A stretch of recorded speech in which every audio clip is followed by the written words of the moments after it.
Namo tassa bhagavato arahato sama sambuddhassa.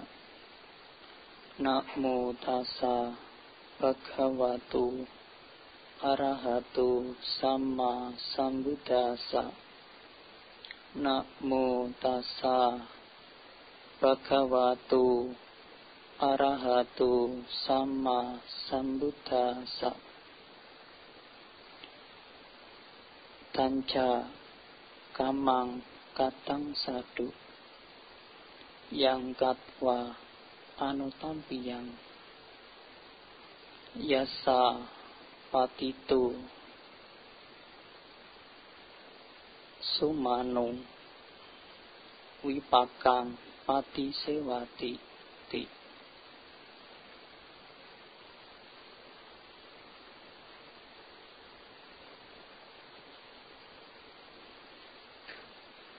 Pemimpin puja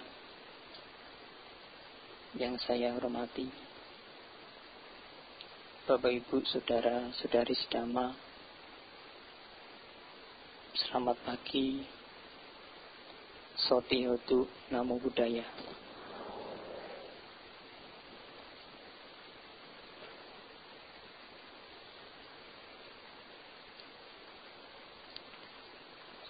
Pagi hari ini kembali kita melakukan satu bentuk kebajikan di mana kebajikan ini adalah yang akan menjadi harta di kehidupan sekarang maupun kehidupan yang akan datang.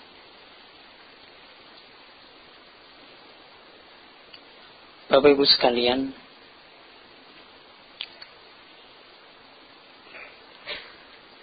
pada kesempatan pagi hari ini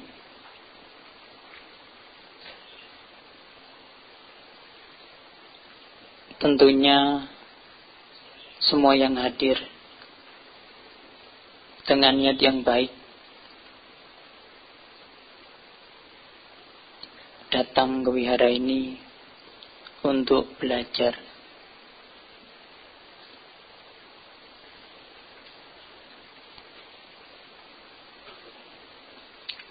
Namun tidak cukup dengan niat.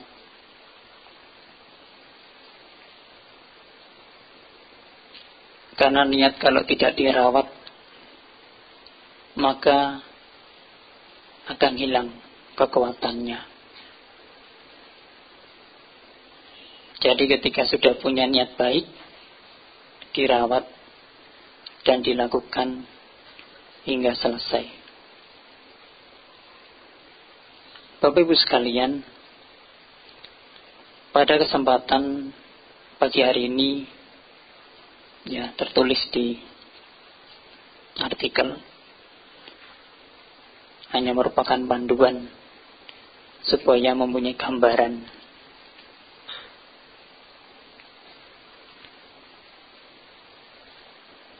Aturan itu membebaskan, bukan membebani.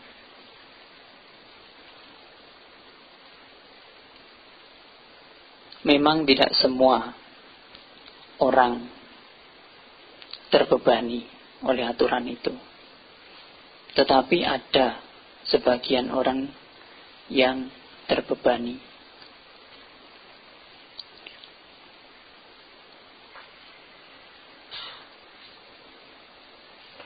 Mengapa aturan ini di dalam agama Buddha juga ditekankan?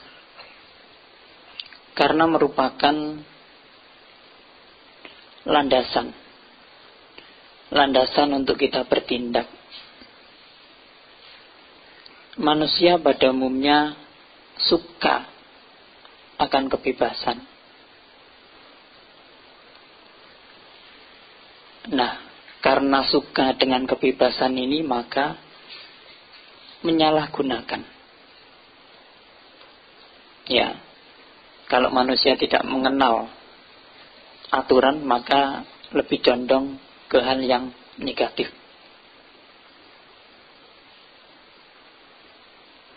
Berbeda halnya dengan manusia yang mengenal aturan. Aturan dalam bentuk keagamaan maupun dalam bentuk umum. Hal ini akan membawa manusia pada manusia yang berbudi luhur.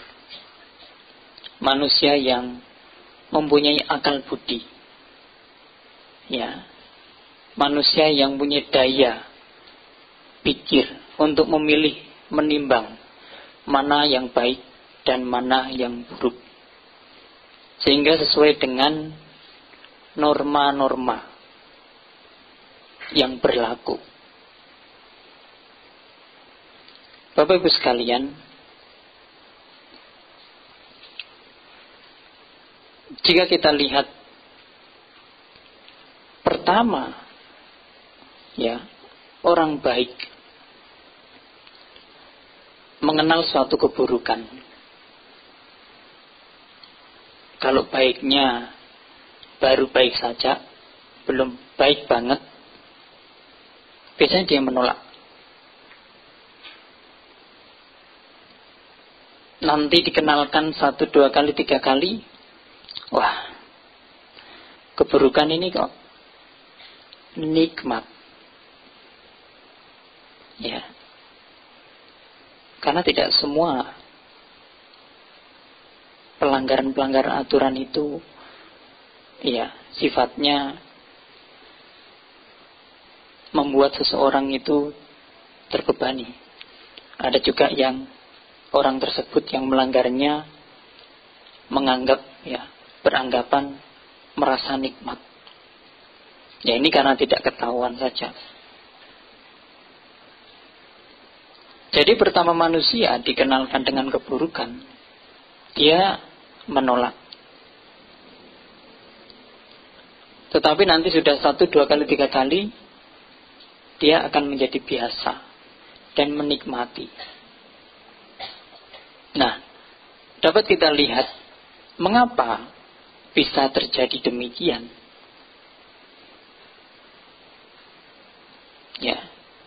Hanya karena kebiasaan saja. Pertama Bapak Ibu sekalian, misalnya datang ke kantor, ke sekolah sebagai anak-anak, 1, 2 kali terlambat, tidak apa-apa. Menolak kok, rasanya beda. Nanti sudah sering, tidak ada yang menegur, tidak ada yang memperingati, maka terjadi sebaliknya, senang karena merasa tidak terbebani. Bapak Ibu sekalian, esensi dari aturan sebenarnya itu membebaskan.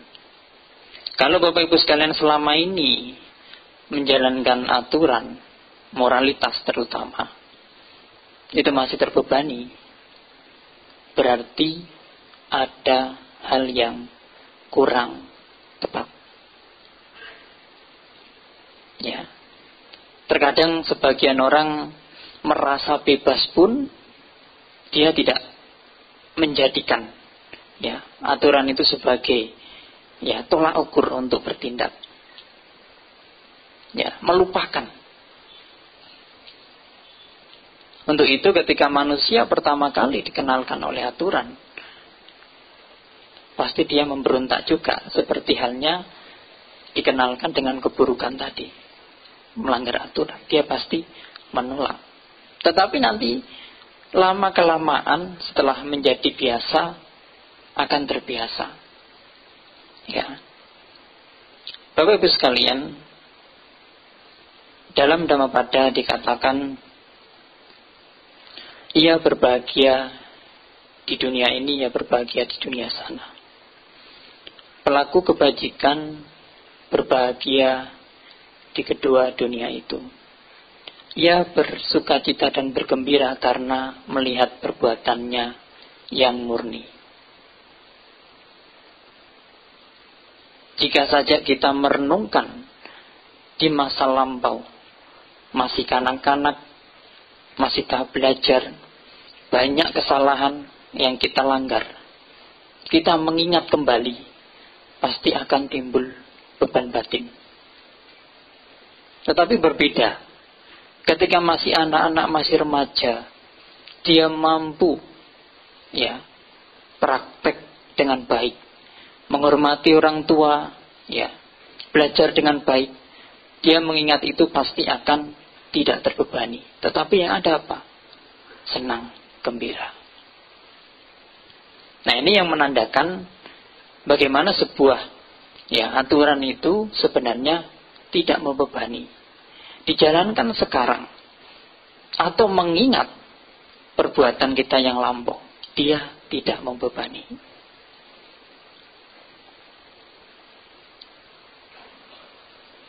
Mengapa sebagian orang terkadang terasa terbebani oleh aturan itu?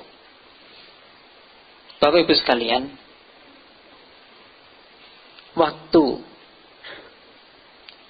seseorang pertama kali dikenalkan dengan aturan, pasti merasa terbebani. Ketika sebagai upasaka-upasika melangkah lebih maju, menjalankan natasila misalnya.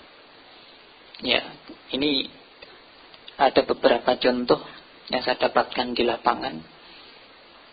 Wah, yang dulu saya makan 3 kali, bahkan sampai 4 kali. Sekarang 2 kali saja, Nah, terkadang banyak yang terbebani oleh aturan itu, tidak merasa nyaman. Nah, mengapa hal ini terjadi? Karena kurang biasa saja.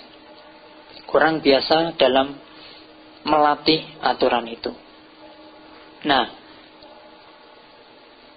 selain itu, mereka yang melakukannya tidak sungguh-sungguh. Orang yang banyak kesalahan, banyak melanggar, dia tidak berani berdiri di atas kakinya sendiri. Dia pasti mencari orang lain untuk sebagai tameng. Makanya kalau orang yang banyak melanggar, pasti dia cari kambing apa, Bapak Ibu sekalian? Hitam. Saya tidak salah, dia yang salah. Bukan kambing putih ya. Kalau kambing putih itu membenarkan orang lain. Nah, ini yang menjadi seseorang ketika kurang disiplin itu tidak percaya diri dimanapun berada. Dia kalau perilakunya kurang baik, pasti dia terbebani. Kemanapun dia akan terbayang-bayang oleh perbuatannya sendiri. Wah, nanti bagaimana kalau seperti ini? Kalau saya dicibir, kalau saya difitnah, dan sebagainya. Dia pasti akan terbayang-bayang oleh perbuatannya sendiri. Belum lagi kalau diketahui orang lain. Wah, jadi bahan bulian. Jadi bahan gosip. Dia menderita.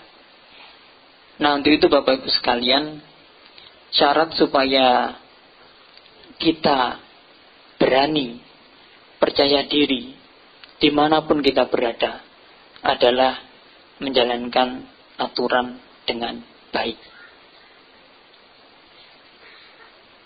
Seperti halnya dalam Dhammapada tadi dikatakan, dia bergembira dan bersukacita karena perbuatannya yang murni. Ketika perbuatan kita murni, dimanapun kita tidak akan takut. Berhadapan dengan siapapun kita tidak akan pernah gentar. Bapak Ibu sekalian,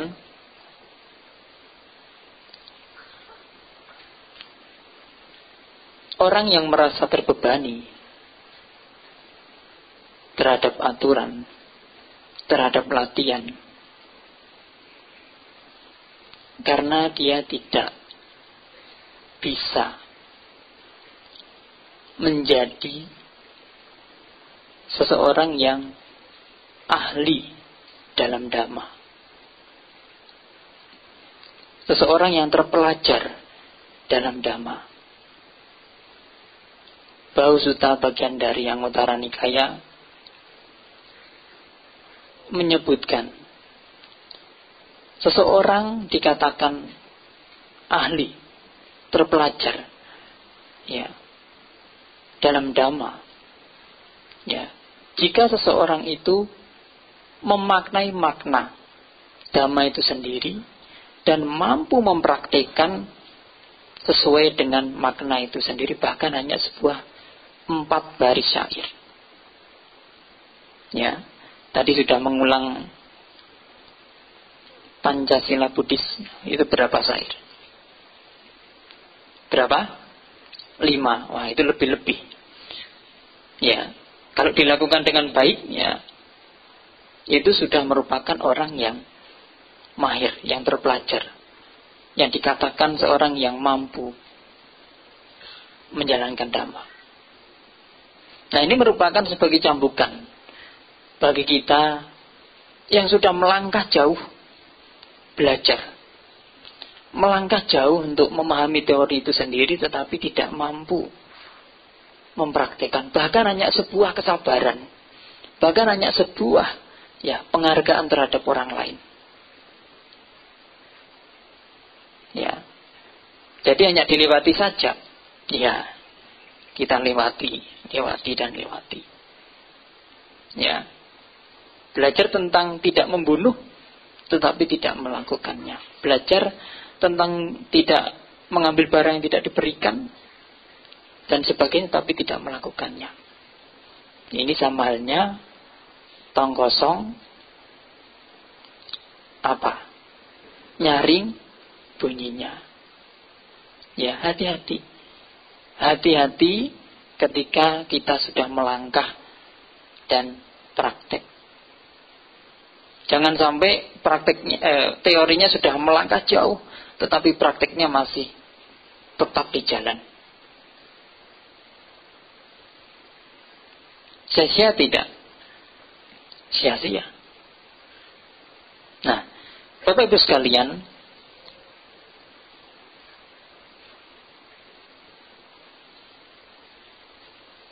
seseorang dalam menjalankan aturan-aturan latihan itu memang berbeda-beda.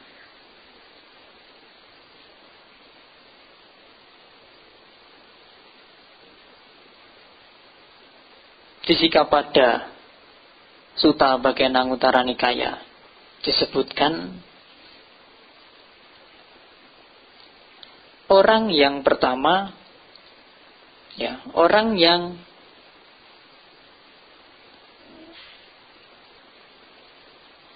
intinya dia berlatih tidak untuk dirinya sendiri, juga tidak untuk orang lain. Ya. Dia tidak, ya, membuat kebahagiaan bagi dirinya sendiri dan juga tidak membuat kebahagiaan kepada orang lain. Itu yang ketiga. Yang pertama,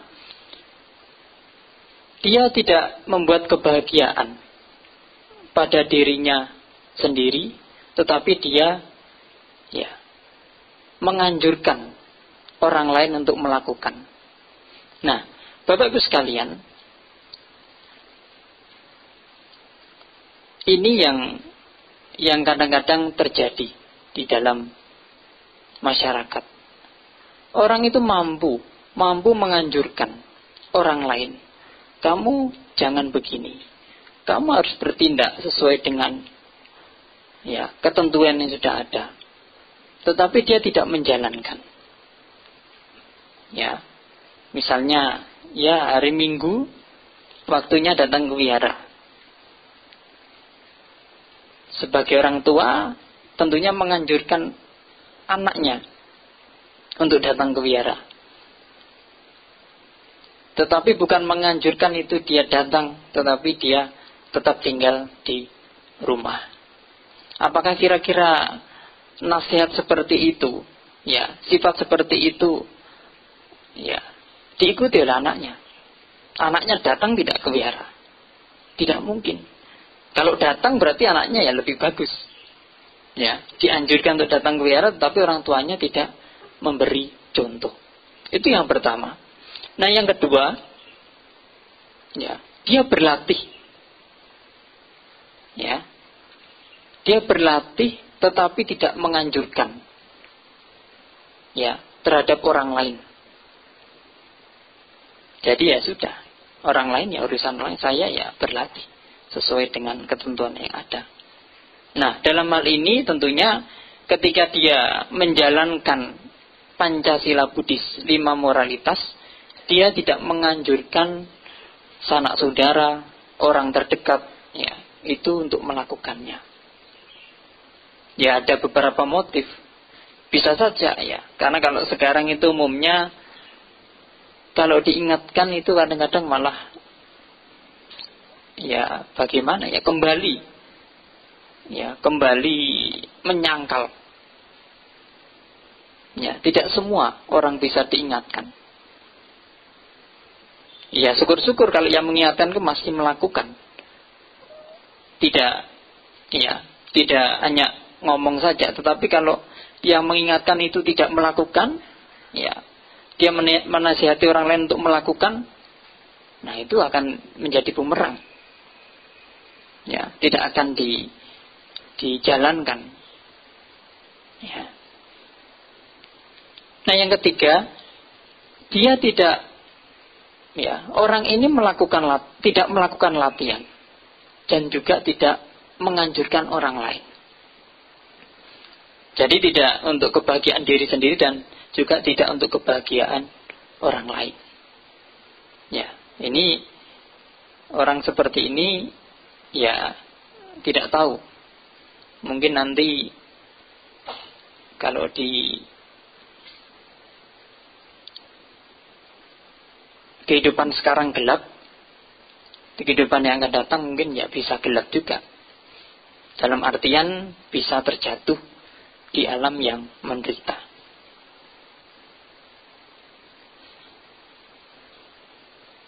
Nah, yang selanjutnya Bapak Ibu sekalian, dia berlatih, melakukan latihan, menjalankan aturan-aturan. Dalam agama Buddha ada 5 Pancasila Buddhis dilakukan dengan baik. Dan dia juga menganjurkan orang lain untuk berlatih. Nah, ini merupakan yang bagus, yang bisa dicontoh. Karena orang semacam ini dapat disebut terang menuju terang. Ya. Kehidupan sekarang, dia terang hidupnya. Di kehidupan yang akan datang, dia juga akan memperoleh hidup yang terang. Nah, Bapak Ibu sekalian, sebagai manusia,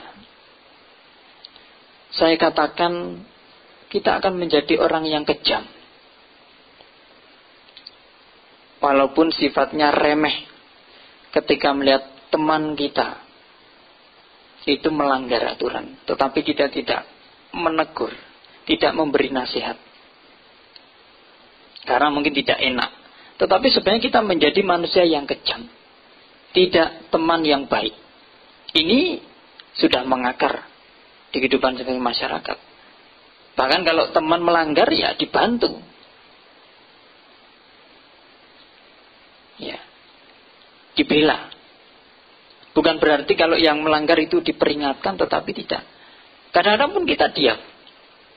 Sama sekali tidak berkomentar. Tidak ada sifat simpati. Padahal kita tahu perbuatan-perbuatan buruk itu akan menghancurkan si pelaku.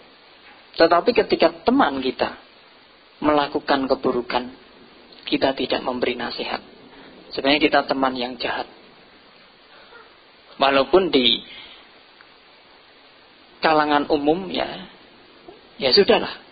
Itu urusan dia, saya sendiri. Tetapi sebenarnya kita menjadi teman yang jahat. Nah, sifat yang seperti ini kalau dikembangkan, ya, juga akan berbahaya. Kita tidak akan bisa menegur diri kita ketika menyimpang. Ya. Sekarang begini saja. Orang lain bisa menegur, memperingatkan ketika kita menyimpang. Tetapi kalau kita tidak mau berubah, apakah bisa? Tidak bisa. Yang patut menegur, yang patut membuat perubahan adalah diri kita sendiri. Nah, ini yang harus dipertimbangkan. Jadi kalau lihat temannya menyimpang, ya jangan langsung,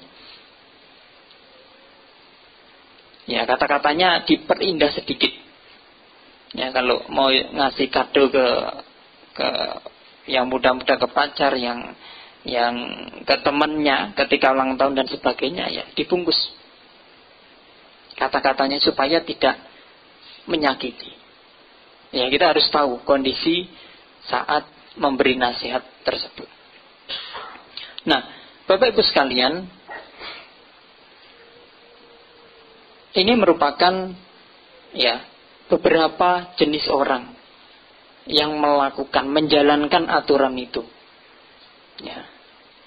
Tentunya sebagai manusia yang punya makna, yang punya arti, manusia yang punya akal dan budi, ya mampu menimbang, memilih mana yang baik, mana yang buruk, sehingga sesuai dengan norma-norma yang ada, sesuai dengan ketentuan-ketentuan yang ada. Ya, dalam Buddhisme dikatakan ya, mempunyai banyak jenis jenjang peraturan-peraturan itu sendiri. Sebagai upasaka-upasika, 5 moralitas apabila dilakukan dengan baik, itu tentunya akan menjadi hal yang baik. Akan membebaskan kita, tidak membebani. Nah, tadi saya katakan mengapa ya suatu aturan itu membebani. Yang pertama, kita belum terbiasa. Kita belum terbiasa untuk melakukannya. Dan setelah biasa ya tidak terbebani. Tapi jangan nanti tidak terbebani karena lupa. Ya kalau lupa, ya orang kalau lupa ya maksudnya belajar melupakan. Kita sudah punya, Bapak Ibu sekalian sudah punya patokan 5 moralitas, tetapi tidak diingat, ya itu akan menjadi celaka. Ya, akan menjadi celaka. Bapak Ibu sekalian, hendaknya kita dalam kehidupan sehari-hari mampu berperilaku secara positif. Ya, perilaku secara positif yaitu perilaku yang menyenangkan bagi diri sendiri. Apa yang sifatnya menyenangkan? Ya, memperoleh ketenangan, santai dan sebagainya. Itu menyenangkan bagi diri sendiri. Hal yang pertama yang harus diingat. Dan yang kedua harus menyenangkan bagi orang lain.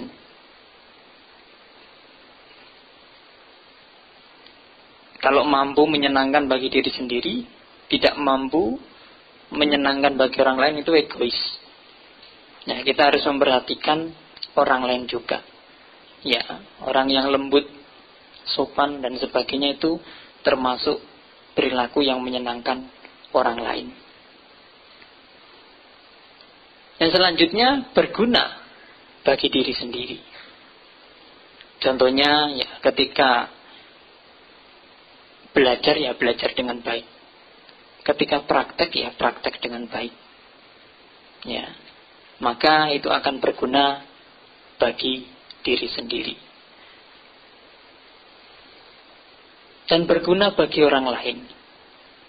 Kalau kita mempunyai sifat yang mampu berguna bagi orang lain, maka orang lain akan terbuka. Menolong ketika orang lain kesusahan, ya, tidak cuek, ya.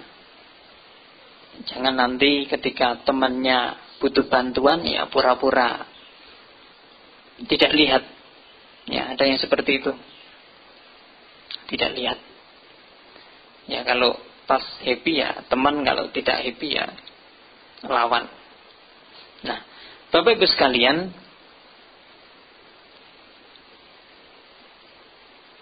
jika kita mampu ya berlatih dan juga mampu mendorong orang lain, menganjurkan orang lain untuk berlatih, maka kita menjadi manusia yang terang menuju terang. Joti Parayano.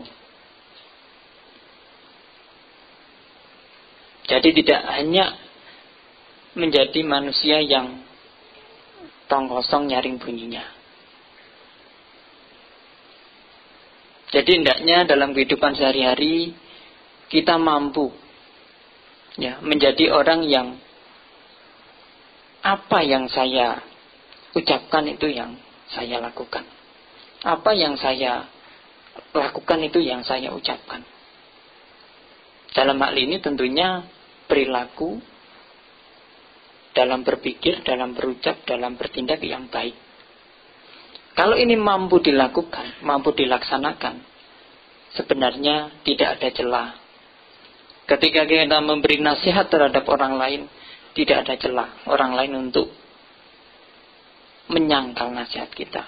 Karena kita sesuai dengan apa yang kita ucapkan. Karena kita sesuai dengan apa yang kita lakukan. Ya. Kalau Bapak Ibu sekalian menganjurkan orang lain untuk tidak bergosip, contohnya. Tetapi Bapak Ibu sekalian suka gosip, ya ini akan hal baik. Yang dianjurkan baik, tetapi belum tentu yang menerima itu mau. Pernah mengalami seperti itu? Pernah. Ya. Karena patokan orang ketika menerima nasihat itu bukan pada saat ini apa yang diucapkan benar atau buruk. Selain itu juga mempertimbangkan perilaku orang tersebut seperti apa.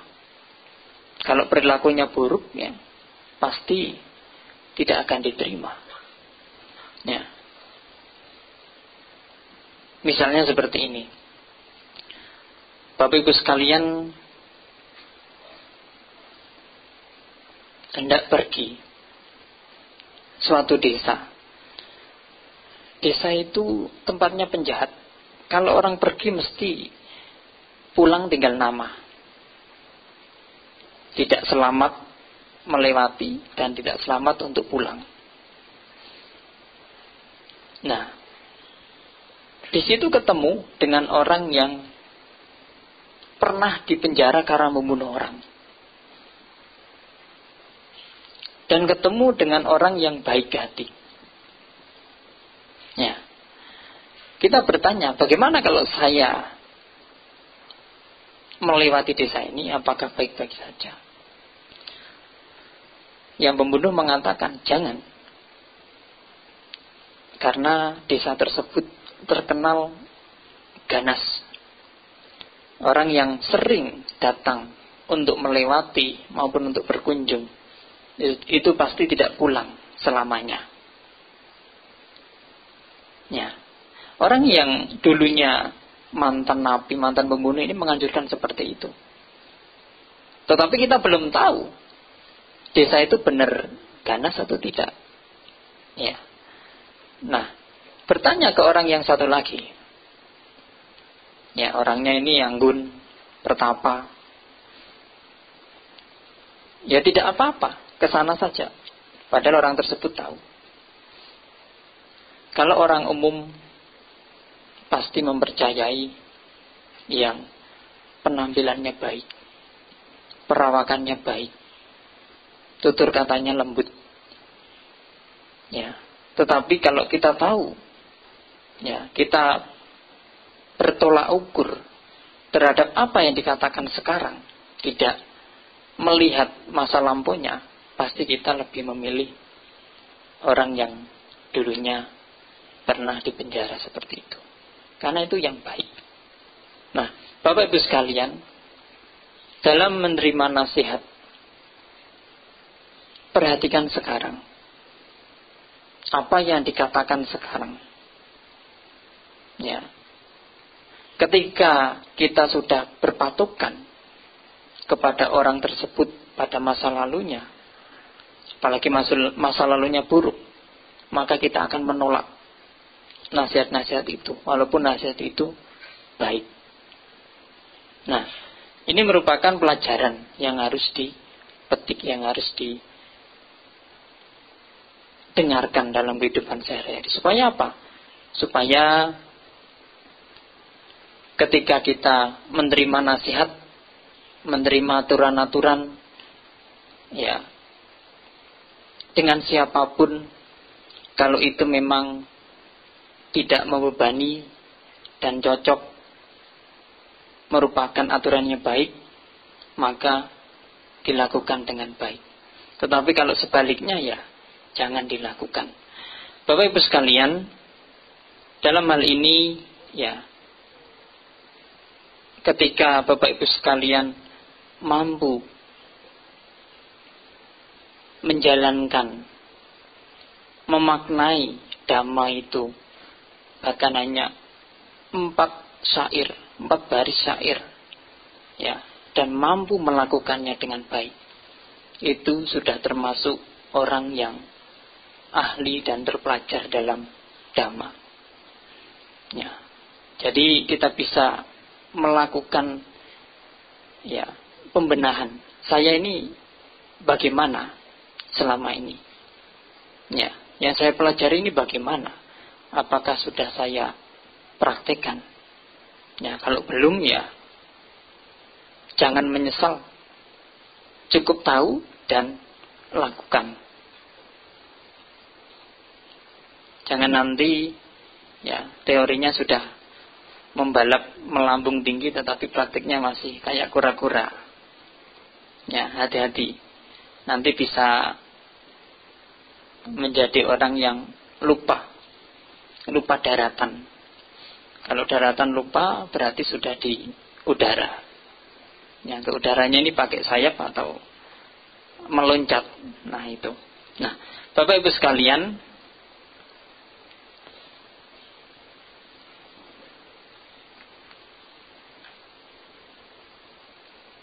tanda dari perbuatan itu baik atau buruk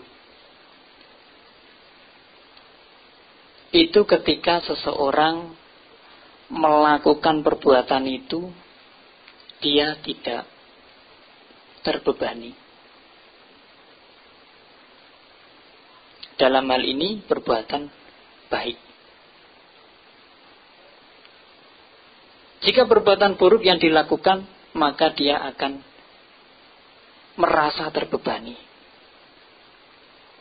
Seperti halnya tadi, kalau kita mengingat kesalahan yang fatal di masa lampau, ketika itu tidak sengaja kita, ya, ingat, lewat dalam pikiran kita, pasti yang timbul adalah rasa penyesalan. Penyesalan sendiri itu bentuk dari beban.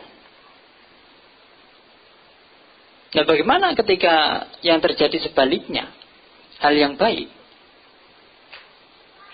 Ya, makan kalau duduk, diam, ingat yang baik, ya, senyum-senyum sendiri. Karena tidak ada mental yang membebani.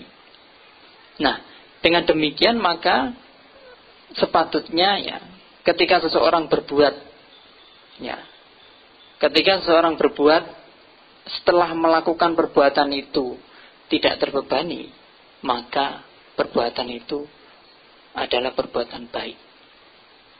Ketika Bapak Ibu sekalian melakukan perbuatan tidak terbebani, maka perbuatan itu adalah perbuatan baik. Ya.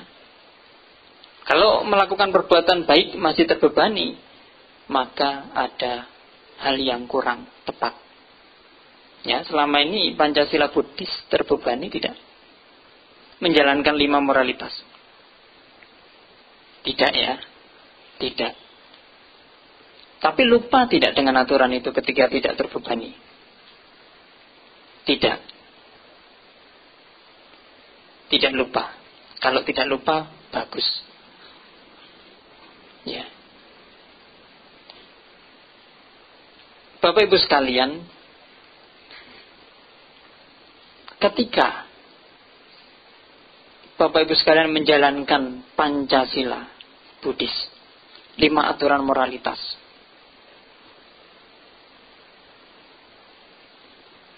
sebenarnya aturan itu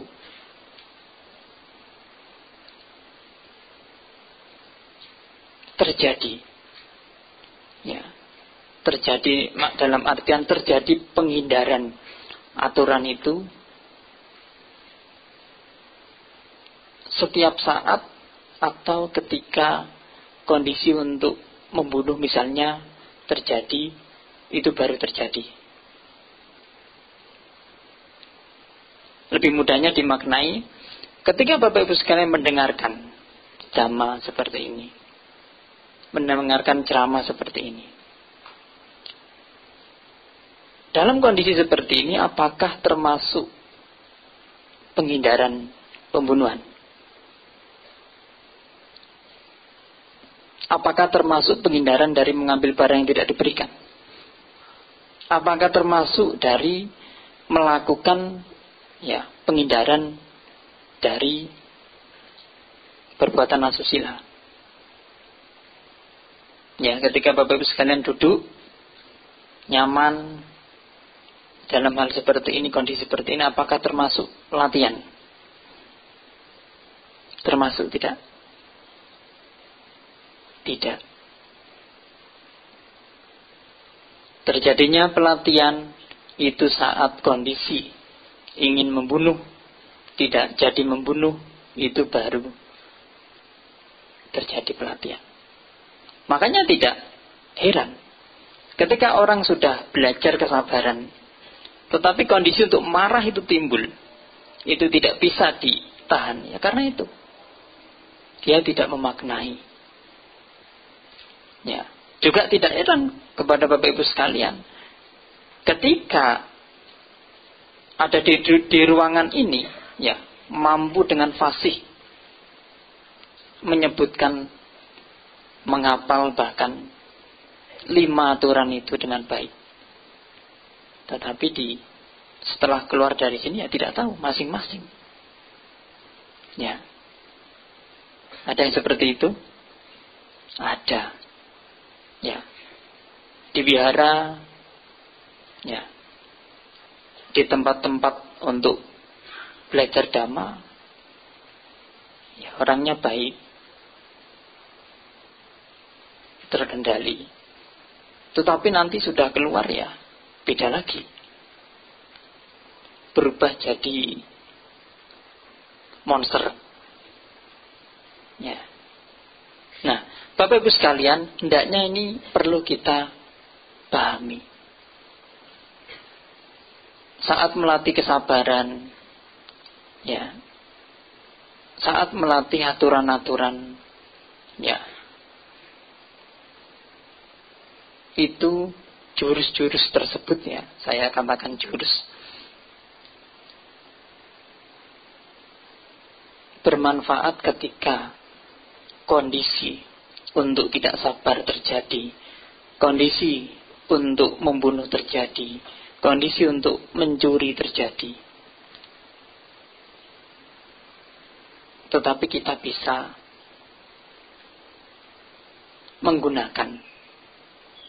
menggunakan aturan tersebut untuk tidak terjadi. Ya, kemarahan tidak terjadi, pembunuhan dan sebagainya. Nah, ini merupakan yang harus dimengerti. Ya, jadi bagaimana supaya bisa ketika ada keadaan yang urgent untuk membunuh, tetapi karena kita melakukan aturan dengan baik, kita ingat akan aturan kita.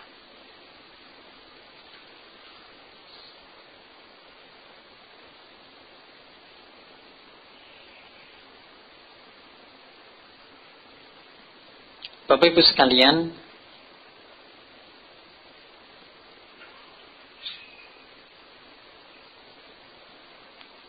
ketika kita sudah menjadi orang yang mampu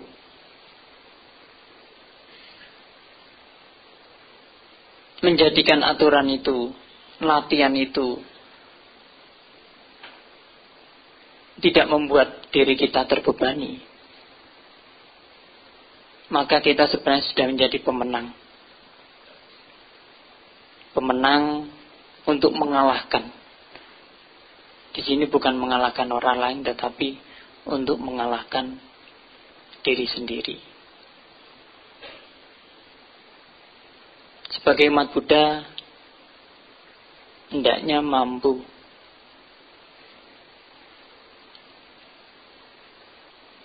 berpikir secara jernih